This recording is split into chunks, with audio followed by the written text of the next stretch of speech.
We're going to be looking at 2 Corinthians chapter 5.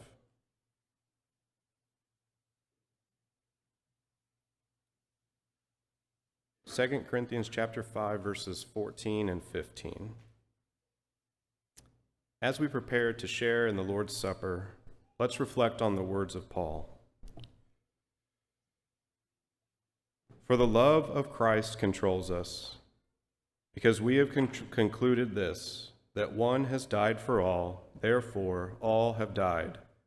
And he died for all, that those who live might no longer live for themselves, but for him who for their sake died and was raised.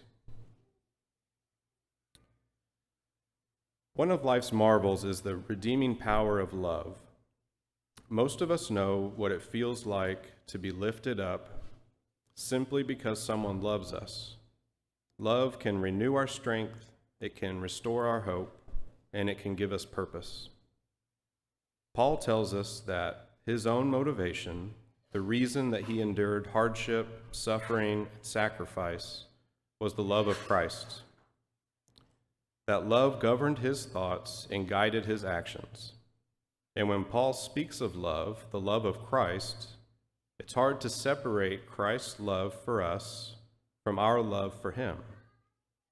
His love led him to the cross, and our love, in response, calls us to live not for ourselves, but for him who died and rose again. That's what the Lord's Supper reminds us of each week. The bread that we're about to partake of reminds us of his body given on the cross. The cup reminds us of his blood poured out for the forgiveness of our sins. And as we take these emblems, we don't just remember a death. We remember a love so great that it compels us to live differently. And there will be days that when we are tired, discouraged, or tempted to give up, but when we bring our minds back to the cross, we find the strength to keep going. The thought that somebody loved us enough to die for us changes everything.